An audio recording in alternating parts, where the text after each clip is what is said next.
বন্ধুরা আজকে আমরা ঘুরতে এসেছি শ্রী শ্রী মা ভবানী মন্দিরে। মন্দিরটা অবস্থিত সিরাজগঞ্জ জেলার শেষ সীমানায় বগুড়া শেরপুরের শুরুতে। আজকে আমার সাথে রয়েছে মাসুদ ভাই এবং বাবলু ভাই।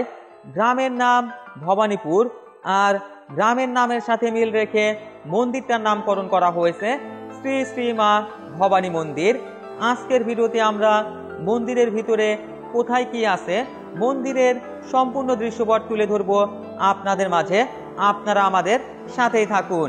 বন্ধুরা, মন্দিরের ভিতরে আপনারা যে এই বিল্ডিংটা দেখতে পাচ্ছেন, এই বিল্ডিংটা কয়েকশো বছরের পুরাতন বিল্ডিং। সম্ভবত জমিদারদের আমলে এই বিল্ডিংটা ব্যবহৃত হতো। এখানে বাবলু ভাইও একই কথা বলছে। আমরা স্থানীয় লোকদের কাছে জানতে পেরেছি এই বিল্ডিংটা সম্ভবত জমিদারদের আমলেই ব্যবহৃত হতো। মন্দিরের চারিদিকে বিশাল দেয়াল দিয়ে বাউন্ডারি করা, আর এইখানে বাগান সিস্টেম, অনেক গাছগাছালি রয়েছে, ঔষধি প্রজাতিরও অনেক গাছ রয়েছে। এখানে মাসুদ ভাই আর বাবলু ভাই শিব মন্দিরের সামনে দাঁড়িয়ে রয়েছে। যারা যারা শিব পূজারী বা শিব ভক্ত রয়েছে তারা এখানে এসে শিব পূজা বা উপাসনা করে থাকে।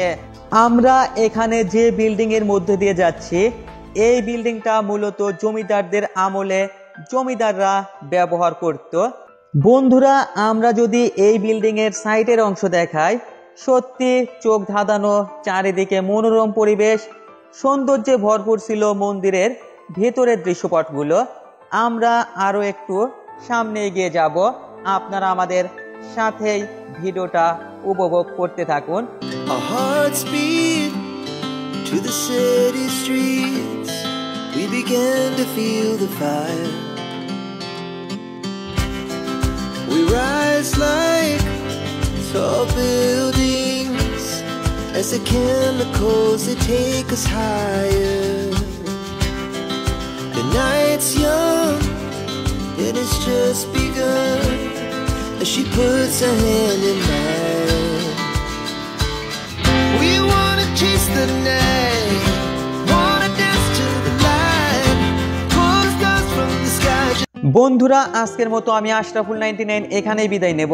পরবর্তী ভিডিওতে দেখা হবে নতুন কোনো স্থানে, নতুন কোনো প্ল্যাটফর্মে। সারা বাংলাদেশের বিভিন্ন ঐতিহাসিক জায়গার ভিডিও দেখতে চাইলে চ্যানেলটি সাবস্ক্রাইব করে দেবেন। দয়া করে ভিডিওতে একটা লাইক দিয়ে যাবেন। আপনাদের সামান্য একটা লাইক আমাদেরকে পরবর্তী ভিডিও তৈরির জন্য অনুপ্রেরণা যোগায়।